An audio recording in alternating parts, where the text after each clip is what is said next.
Welcome, Bianca, to the Let's Talk Paralegal podcast. I'm so happy you're actually our first official returning guest. So you've been, yeah, I know. So it feels special. You were my first guest actually on the first season, and then one of the first guests on the second season, and now you're my last guest on this season. So it feels special because you're very special to me anyway. As everybody should know by now, we do have a personal relationship. We're really close colleagues, and we run in the same circles. So this is what triggered this podcast in particular, because we were in the same virtual room, and this topic about networking and the perspective and how that's created came up, and I felt that that was very appropriate to have on the podcast, because I feel that what you bring to the table when it comes to networking and the perception of that, like how you view it, I think it's very simple and practical for anyone to understand, not only for our legal professionals out there, but for anyone that's trying to either grow themselves, grow their business, however that looks like to them, fill in the blank. Like I always say, I feel like networking is the key to growing anything that you'd like. Reaching out to people, asking for help is always a big thing for people in general. And I think it's a very difficult thing to do as well. So Bianca, welcome to the podcast. I'm so excited to have you on. Oh, Etta Rosa, is marvelous to be here. It's always good to see you. And yes, we do travel in the same circles. Isn't it ironic that that circle is now called ZOOM? Yeah. You know? And so we're here, we're Zooming, we're doing a Zoominar, we're doing a Zoom podcast. And when the pandemic first came, I am a networking extraordinaire. I am everywhere all the time. Yes. So I thought, oh my gosh, my legs have just been cut out from me. I'm no longer a four-legged stool. I'm a three-legged stool. How do I stay planted? So the first thing I want to talk about, to get people excited is when you're on that podcast or you have an audience, or you're doing a LinkedIn or a Facebook or, any of the streaming, yard streaming, you'll see people's names come up. You'll see their full name. If you're looking right now at our screen, our full name is here. That is so important. Don't put your quirky, nickname or just your business name. Put your name. Why, you ask? LinkedIn. While you're on that program, write down the names of the people. Or while you're on there, start looking up to the side. You could even look up LinkedIn and see if they're on there. So what do you do at that point? I love writing a little script. I just saw you today on this wonderful, Zoom room. You look fascinating. I love your energy. Would you accept my invitation? I will tell you, Etta, in 2020, in less than 11 months, I grew my LinkedIn network by over 1,200 people. Wow. I went back to look. And I cannot believe it. And they're all first generation. That is amazing, right? Because I reached out to them. I didn't go through somebody else, but then I started looking at their profiles once they became my cohort. And guess what? I kept hooking up, because I saw people I knew. So we don't realize how small the world really is. And what did that cost me? Absolutely nothing. Right. Out of that group, over thousands, I actually met with about 400 people once everything opened up. Again, you're saying to yourself, how did you do that? You know what? There's 365 days. If you meet someone every single day for coffee or lunch or dinner, honey, that's 1,000 people in a year. That's true. Because I work weekends. I don't know about you, but I work weekends. We're never off, right? Didn't we just have that discussion? We are. When you're passionate about helping people, you're never off. You always are looking for solutions, simple solutions for complex issues, which is my tag, all the time. And people will say to you, oh my God, your brain doesn't stop. Why? Because passionate about elevating others. And that's part of networking. That is true. And to your point, I'm going to give a perfect example. I was, and I believe I probably did this earlier in the podcast, but I was at a birthday party, my nephew's birthday party. It was a house party. So there was other people there, obviously, that I didn't know because my nephew invited his friends and some of his friends' parents came and this and that. You know, he's a teenager, so it's a little awkward now. But I was just saying, hi, my name is Etta, you know, this and that. And through conversations, this particular couple, which were very close friends to my actual sister, were very intrigued at my paralegal services and my company. And at the end of the night, I was just telling them what I did and why I do it. And just, I guess my passion just went right through the conversation. And they're like, well, we're both attorneys. And I was like, what? Small world, right? But so I just posted about this the other day on LinkedIn about how bragging is promoting, right? The way you brag about yourself, of your achievements, you speak about what you do, and you bring that passion out through conversations. It can be at a social outing. It can be anywhere. Like you were saying at our previous engagement, you talked about a moment where you were at a grocery store and you were speaking to the cashier and that triggered a different conversation. So understanding that promoting yourself and really being proud of what you do, how you do it, how you deliver it, whether you are a full-time employee, whether you're a business entrepreneur, it doesn't matter where you're at and what stage you are in your career. Knowing that speaking about what you do with such passion and such dedication can lead to other opportunities that maybe could have come. I'm not going to say that they would never, you know, come, but just gives you more opportunity to connect with people, because networking for me anyway is all about the connection and the long lasting connection. And I know you have a lot to say about that. So, Oh gosh, yes. Okay. So you brought up a lot of different topics there. And one thing, for people getting started, even if you're in business 10 years, some people never market. Some people are influential enough, or they have business coming in that's just enough. Well, then one day just enough becomes not enough. Because if you're not networking, you're not working. And that is a rule of thumb. So what I always tell the beginners or the novelists, make a list, your wedding list. When you got married, those 100 or 400, I don't know how many people came to the wedding because I know you're very popular. When you made that list, those people were good enough to come see you get married. Why can't you take that list out and reach out to those people today and tell them about your business? Hey, and I love this line. I always say, tell them, hey, it's been a long time. Don't worry, I don't need any money.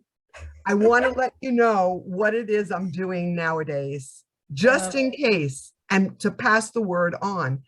Do you know that you will end up, for every 100 people, you will literally get at least one new client?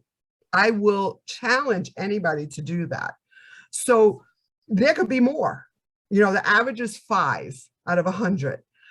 What would you do with 5 new clients? And they're people they're people that ate your food and drank your booze at the wedding. So doing that, and also going back into your alumni, who did you graduate with? Who was in your sorority? All these people, you had a connection at one time. Although the thread might be a little worn, guess what? You can reinforce it by just saying hello. Absolutely. You agree? Absolutely. I agree. I did that. That's how I started my business. I went, I got out of my 9 to 5 and I said, I don't want to go back to a 9 to 5. I'm done with this. I want to do my own thing. I want to do my own, create my own world and make a difference on my way, on my terms.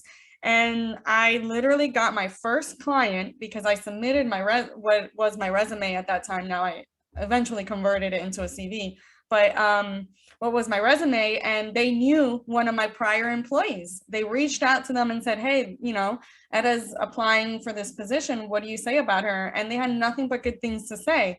So understanding, another thing that I always say is not burning the bridge, being the bridge is important, regardless of how you were treated, regardless of anything like that. Either leave with grace, whether it was your decision or not.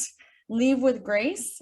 Trust me, I've been fired a lot, plenty of times, guys. Don't think that I'm like the perfect paralegal. There's no such thing. So I've been fired, I've been laid off, you name it.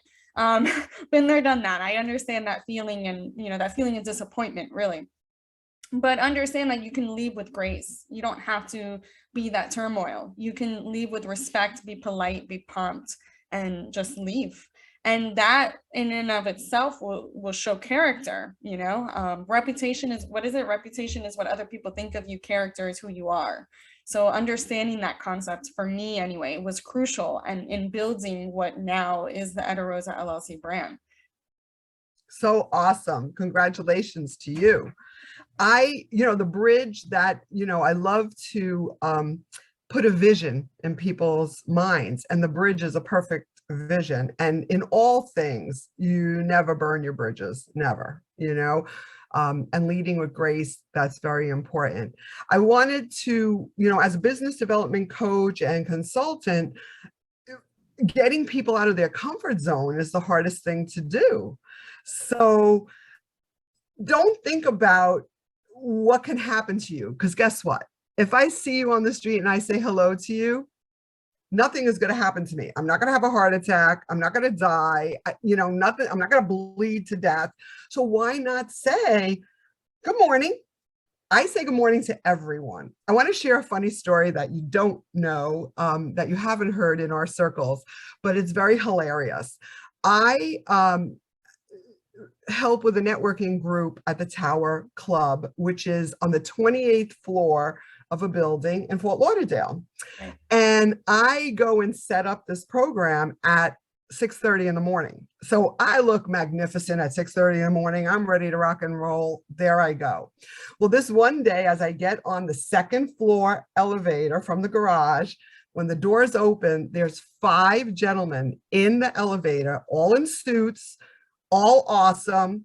I go in, and when the doors close, I stay facing them and I go, oh my gosh, today is my lucky day. They I love it. Backed into the wall as far as they can go, because I scared the bejeebers out of them. And then I started a conversation. I love your socks. I love your suit. Oh, is that gingham? Is that what, bow tie? Love it. And I talked to each of them, and they were just saying, thank you. They were scared of me. Well, guess what? We all got off on the same floor, and guess where they were going? To my event. They were all guests at the event. And they were like, oh my gosh, here you are again. And it was hilarious because I built synergy, and they already knew somebody. And that's what I said to them. Hey guys, at least you know one, that's me. And it was wonderful. And I was introducing them to everybody because now I've given them name tags, etc. So I made some relationships with those, I'm going to call them suits, and they were hilarious, and they were definitely afraid of me. Can you imagine little old me? But that's something I do. When I go into an elevator, I don't face the doors. I face the people. That's a brave, bold move, but I can't tell you, with a big smile on my face, it opens the door and the gate to all types of conversation, especially if you're very attractive. I'm not saying I'm not attractive, but it's the way people perceive, yes, as you know. And even if you're not attractive, they're amazed by your bold, brassy, volume, because you're filling that space. It's so funny because I'm the same way. And this literally happened to me on Sunday, by the way. So this was super recent. I was having, every month I have a brunch with my best friend. And so we're having our brunch and we're enjoying ourselves at this beautiful restaurant. And all of a sudden we get out, but the restaurant is dog friendly. So you can have your actual dogs, regardless if they're service dogs or not, outside. So I saw this beautiful Rottweiler, purebred, which normally people would be terrified of, right? Because they're the scary dog. But I saw like its character, and it's so calm, and they had that little string around his, his jaw or whatever.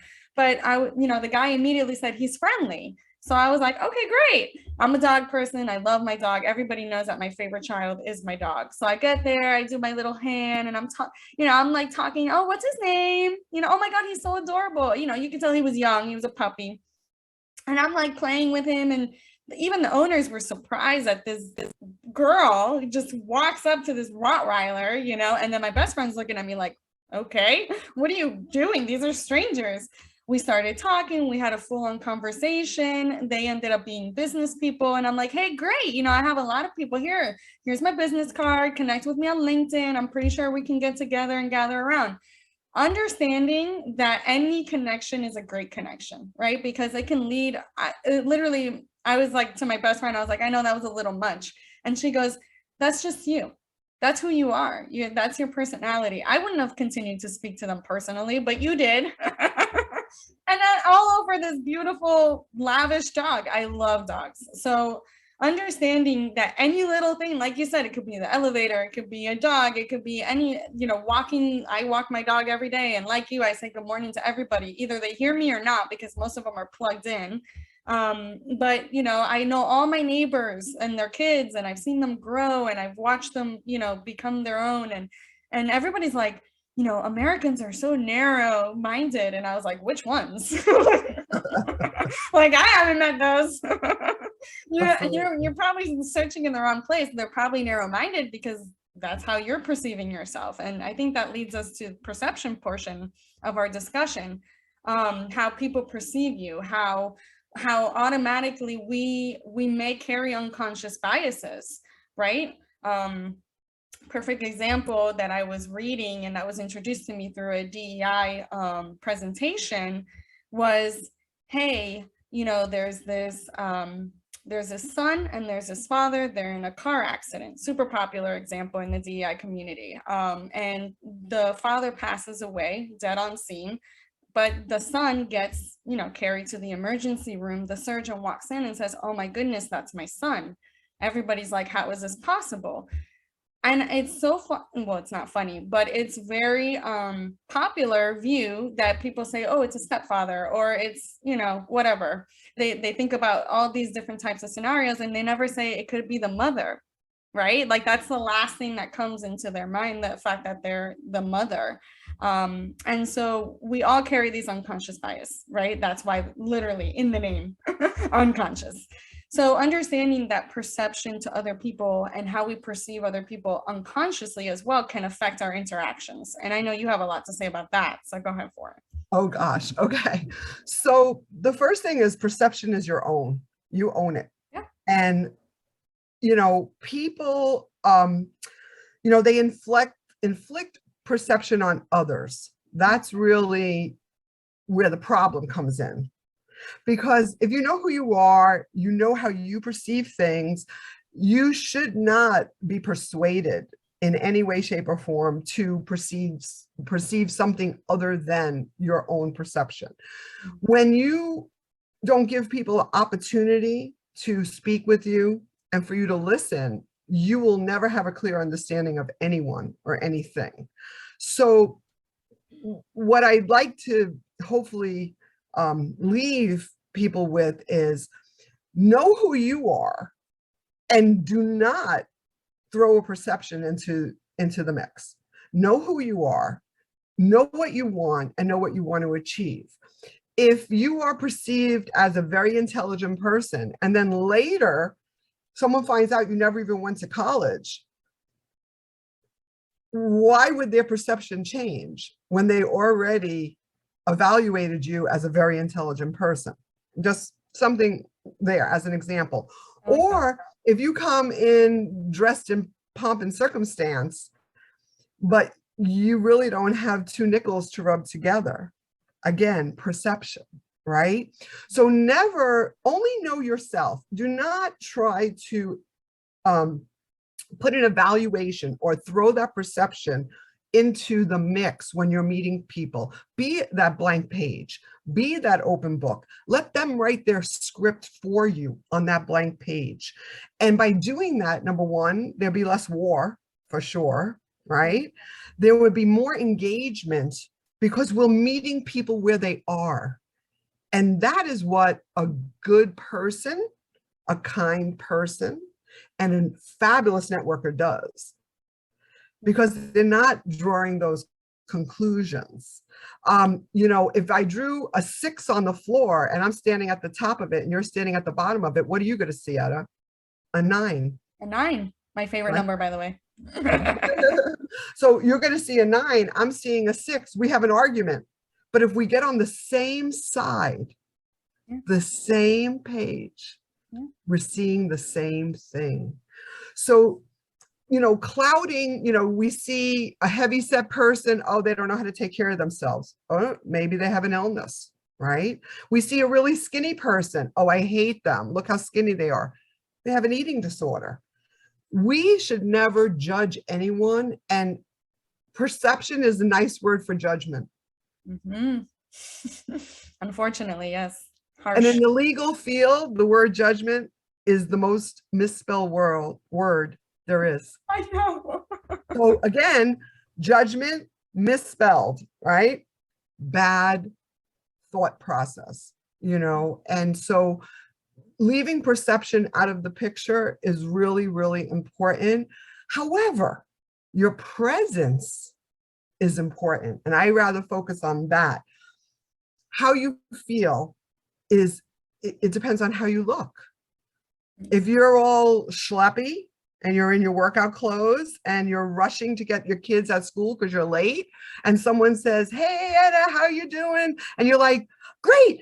Can we talk later? And you're like rushing, and that person's like, what did I do that they didn't want to talk to me? They have no idea what's in your mind. Yes. Right. So it's important to then later call that person and say, not just, slough it off. And it's really important to engage in a way where you become a good listener. The most successful networkers are excellent listeners because everybody likes to talk about themselves. Everyone. So let them talk about themselves. There's plenty of time. But when they say something that is really interesting, that you can add value to, hold on to that thought. How do you do that? Because right there, you're trying to listen to them. Put a word in your head, like a bullet point, and just be able to then address it after they finish speaking. Because I learned a long time ago from a fabulous mentor, interrupting people is like eating their words. Are you hungry?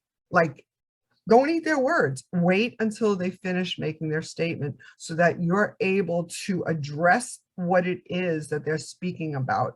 And yeah, you're going to formulate thoughts and processes in your head, but don't get so caught up in them that you didn't hear what the person said. And they may have already addressed it, and now you're talking about it, and you look pretty foolish. That happens to me all the time with presentations. I always say, leave your questions till the end. I'm most likely going to answer them.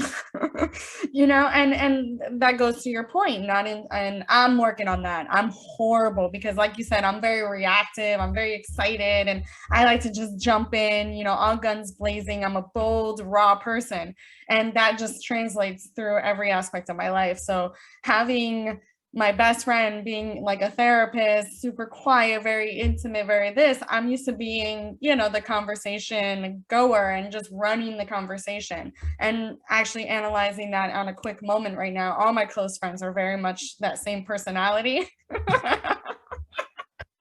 I may need more bold people in my life. I'm just saying. I just had that little aha moment there. But I'm very much like that. I'm very much like, oh my God, that was great. And I just start like running with it. So I have been practicing that, especially with Zoom. It has helped me out a lot because I write it down so that I don't forget. And then I'll wait until there's a pause moment, until like I can see that it's ending.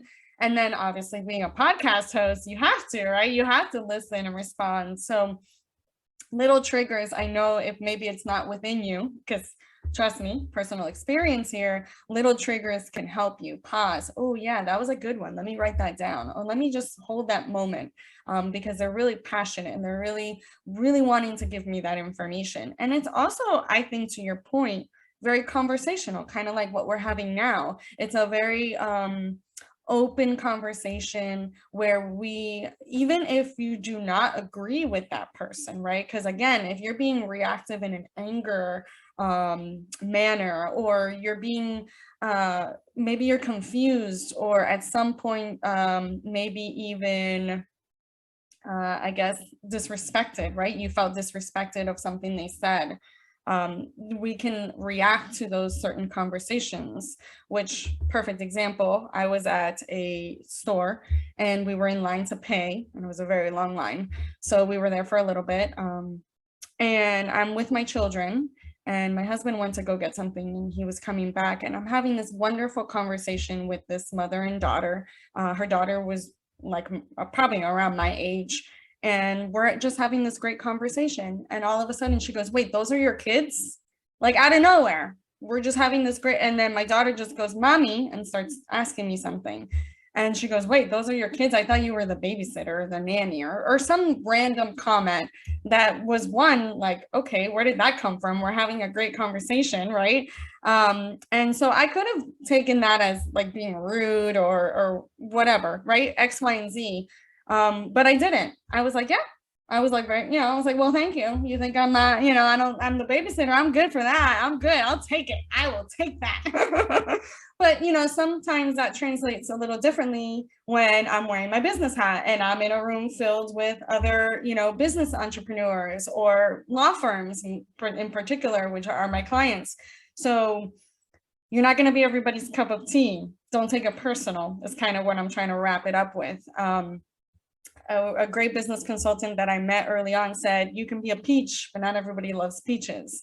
So understanding that maybe your personality may be too much for some people, or it may be off-putting, or they may love it. That's why there's different types of people in this world. That's what makes us human. That's what makes businesses thrive, because there's a cup of tea for everyone. Absolutely. Enough to share. So to your point, listening is the most important thing, because I have a great discernment. I can figure out people like in snap, and it's a blessing for me.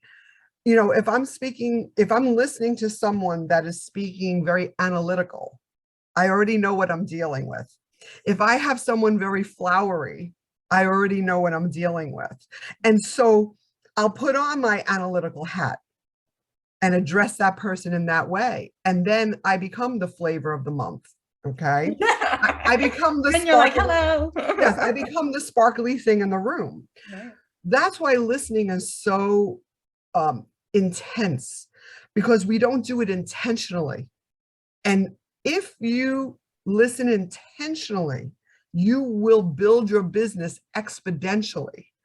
That's my saying. Okay, you could take that one because I know you like sayings. I love saying it's really important to focus on that. But I do want to cover one thing so we don't miss it. The biggest reason why people don't network properly is because they forget people's names.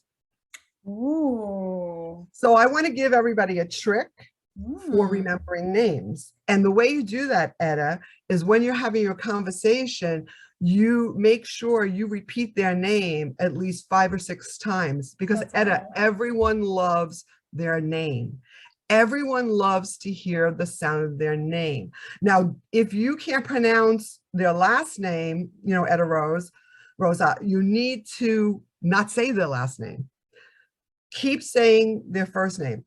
Also, I think of you, when I first met you, I used the tactic that I use to remember names. So even though your name is not Eve, it's so close to Eve that I said, oh, she's like the first woman on this earth, Eve, but she is a Etta of herself. Crazy. But I love it. when I meet a Jack, I think of Jack Benny, and I'll actually fold my arms while I'm talking to them, so I remember. Those are little hints. But Etta, if you say the name at least 5 to 6 times, number one, they're so excited. You cannot forget their name. I'm sorry. By saying it over and over again, you will not forget their name. And it's really, really important. And that I was taught, believe it or not, when I was 15 years old by my English teacher, who remembers everyone's name. And guess what? He is 83 years old, and we're still friends. He lives here in Florida now, from Brooklyn, New York. Get it? Can you imagine? And that's one thing that he taught me that I will never forget. He's a master at it. He's a master. I love it. I So love it. that's very Actually, important. go ahead. No, that's very important. The name part of it, because now as you're maybe in a convention, and I know you do go to a lot of groups like that, especially now that things are opening up, they're not going to always have their badge. So try to associate something else.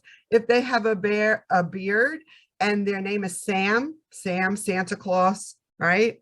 Just things that, have the same letters, the same association, so that later at a cocktail party, when they don't have their name on and you want to hit on that person for business, because you thought, oh my gosh, they said this, I can work with them. Now you have the inroad, because they're going to be like, wow, I can't believe you remember my name. Yes. Because most people don't. This is true. I also ask for business cards so you can have them later on to remember their names, their spelling, right? Because I'm a big stickler on that one. And what they do, right? Because when you're networking, it's not only, I always say network within your industry and out of your industry, because it will come back tenfold. It doesn't, every connection is a good connection. That's like my thing. I always go to network events for the podcast. Nothing to do with what I actually do, even though I am a podcast host. But these other podcasts are more, about books, and, they all have these different types of podcasts. But running in those circles, they may know somebody that may be a potential client for me. Hey, I met this amazing girl at the Podfest, and she does this type of, consulting, or this type of coaching, and this and that, and she offers this, and make an impression, right? Make a good one. Please. Make a good impression. Exactly. Make a good impression. To what you just said about business cards, two things. One, keep your business cards in your right pocket and collect business cards in your left pocket. Always wear a suit jacket, because then you have that availability, and/or wear pants with pockets, something like that. The other thing is, as soon as you leave that person's presence, write something memorable on their business card. I like to write something personal, like, you love dogs. So right away, that's a great conversation. I don't know about you, but I'm a dog lover. You see that service dog over there? She's so beautiful. Oh my God, I have 3, Rottweilers. And Yes. I would write that down. They have 3 Rottweilers, or they have 2 children, same age as mine. They love the color blue, whatever the issue is, because once you could put something personal into it, they realize you actually listen to them, and it spurs the next conversation without going directly to business. I never like to go directly to business. I am always gathering what I call the seeds, planting them on good soil, and then watering them. Absolutely. And Those automated messages, and I'm sure you get thousands of them through LinkedIn, Facebook, whatever social media, but mostly in LinkedIn. It's like, did you even look at my profile? Like, sometimes I'm just like, what is this? Exactly. And those, like, it's just automatic, no personal, no like, oh, I love that you have, children, and that you're running a podcast, and that you're doing this. Like, that's how I network. I go in there, I go into your profile, I research, I go into your website, see what you're up to. Did you write a book? Because I love authors. I love authors. I love how they speak, because authors always have this amazing, even though I'm not like that. I'm a recent author, guys. I'm a recent one. But they just have this intellectual, mind that I just love to tap into. That's why a previous guest of mine on the podcast, we've been able to collaborate so much, because we're so like-minded, and she's an author, and she just has that awesome brain that I love to pick at, and just have those intentional conversations. But that's literally how we met. Like, I literally went on her profile and said, this is not, I mean, I can hang out with her. We can have a cup of coffee. Like, this is my jam right now. Same with you, we met through our similar circles, and we ended up growing our relationship through other circles as well. So, I'm all about keeping the connection as well, whether or not you can be a potential client, or you can be a resource or a referral source, or whatever it is. I love keeping real connections and having those. Eventually we may become friends, who knows, but understanding that true connections are reliable, great referral and references, like, they can truly vouch for you when you need it. prior clients of mine that I worked with before always send me business. So understanding that, making those connections can come back to you tenfold, and making those intentional, I think, and just being yourself instead of being just like the sales pitcher, like you don't need a sales pitch. Just you are the sales pitch. Be yourself, be confident, be personable, be personal, right? Like you said, get something personal in there and create that narrative, create that unique connection, and that will make you stand out, right? Because they're receiving thousands of inquiries and, emails and you name it. I get a whole bunch of junk mail, promoting mail all the time. Like I literally just have it automatic, go spam. I don't even look at those unless you're a true connection, unless you're really interested in what I have to do, what I have to say, unless it's an opportunity that I can really sink my teeth into and that I really care about and that that I'm passionate about it, then I'm like, okay, I'm for it, right? But I think everybody's like that.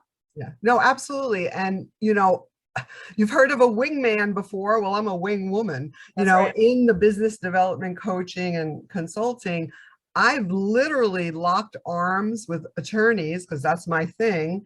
And I have gone with them to networking groups and actually led them by the hand to show them what they need to do. And like yourself with your podcast, I do 30-minute educational programs with my attorneys. And those attorneys that stuck with me during the pandemic, they grew their business 13 to 21% in 2020 and 2021. Hello. And it was just from networking on steroids in a new world, in a new way through Zoominars. And that's the name I gave it. And that's the name I'm sticking with. And it's really important not to disconnect. And to the business owners listening to this out there, I have so many tricks and tips. I can't even tell you how to network without even moving from your desk. And, people are amazed that it can actually happen. And I'm ready and willing to share it with anybody. And one of those things that I just want you to think about is okay, don't you hate this when the cell phone people offer to new customers the best deals, and then you get like, hey, how about me? Okay, so don't forget about the clients you already have. You should have 3 lists: prospective clients, people that you've met and acquaintances, and then your clients, whether they're your current or past clients, right? And then address them all kind of with the same information. So if you're giving a deal, you're giving a bargain, you're at least speaking them to all. And what I like to do is every 2 months, I send a how can I help email with 1 to 3 items on it that I think are, notable and relevant to the moment. And let me tell you, I get 4 or 5 new clients every 2 months, new from existing, new from maybe a proposal that went out that never got signed, new from person I just met. I'm telling you, it works. And if anybody ever wants to talk about that, you can tell them where to find me. That's right. It's going to be on the description. It's going to be on both the description of the podcast and the YouTube. You can go straight to her website. You can go on LinkedIn, which she's most active on LinkedIn. And you can she's just an all-around good person. I mean, I can vouch for it because I know her personally as well. So thank you, Bianca. I appreciate all that you do, especially for the legal industry. You know that they're dear to my heart, and that's what we're here for. And I appreciate you always taking the time for me, especially because, I love to pick your brain as well. I'm one of them.